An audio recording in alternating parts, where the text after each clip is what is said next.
Hi hello welcome to CAD Nest YouTube channel. So ನಾನು Sagar. Previous ಸೆಕ್ಷನಲ್ಲಿ ನಾವೇನು ನೋಡ್ತಾ ಬಂದಿದ್ವಿ MS ಪವರ್ ಪಾಯಿಂಟ್ ಬಗ್ಗೆ ಫುಲ್ಲು ತಿಳ್ಕೊತಾ ಬಂದಿದ್ವಿ ಅಲ್ವಾ. ಈ ಸೆಕ್ಷನಲ್ಲಿ ನಾವೇನು ನೋಡ್ತಾ ಬರೋಣ ಅಂದರೆ ರೀಸೈಕಲ್ ಬಿನ್ನ ಹೇಗೆ ಯೂಸ್ ಮಾಡೋಣ ಅಂತ ನೋಡ್ತಾ ಬರೋಣ. ಸೊ ನನಗೆ ಇಲ್ಲೊಂದು ಫೈಲ್ ಇದೆ, ನಾನು ಇದನ್ನು ಡಿಲೀಟ್ ಮಾಡ್ತಾಯಿದ್ದೀನಿ. So right click and delete. So yes are you sure ಅಂತ ಕೇಳುತ್ತೆ, ಎಸ್ ಡಿಲೀಟ್ ಅಂತ ಕೊಡ್ಬೋದು. So right click and refresh. So recycle ಬಿನಲ್ಲಿ ಆ ಫೈಲ್ ಇರುತ್ತೆ. Recycle bin is nothing but ಡಸ್ಟ್ಬಿನ್ನಲ್ಲಿ ನಾವು ಯಾವುದಾದ್ರು ಒಂದು ವಸ್ತುನ ಎಸೆದ್ರೆ ನಮಗೆ ಅದು ಸಿಗ್ಬೋದು. ಅದೇ ನಾವು ಡಸ್ಟ್ಬಿನ್ನಿಂದನೇ ನಾವು ವಸ್ತುನ ಎಸೆದ್ರೆ ಅದು ಸಿಗೋಲ್ಲ ಅಲ್ಲ. ಸೊ ಅದೇ ಥರ ನಾನು ಇವಾಗ ಒಂದು ವಸ್ತುನ ರೀಸೈಕಲ್ ಮಾಡಿದ್ದೀನಿ ಒಂದು ಕಡೆಗೆ.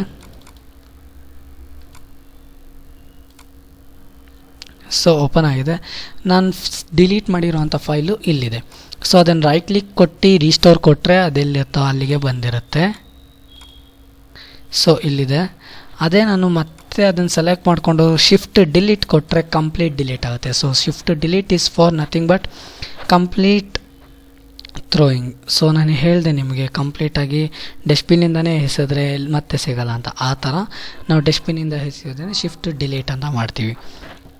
ಫೈನ್. ಇನ್ನೂ ಹೆಚ್ಚಿನ ವಿಡಿಯೋಗಾಗಿ ನಮ್ಮ CAD Nest ಯೂಟ್ಯೂಬ್ ಚಾನಲ್ಗೆ ಸಬ್ಸ್ಕ್ರೈಬ್ ಆಗಿ, ಇನ್ನೂ ನಮ್ಮ CAD Nest ಯೂಟ್ಯೂಬ್ ಚಾನಲ್ಗೆ ಫಾಲೋ ಮಾಡ್ತಾ ಇಲ್ಲ ಅಂದರೆ ಫಾಲೋ ಮಾಡಿ. Thank you. Have a nice day.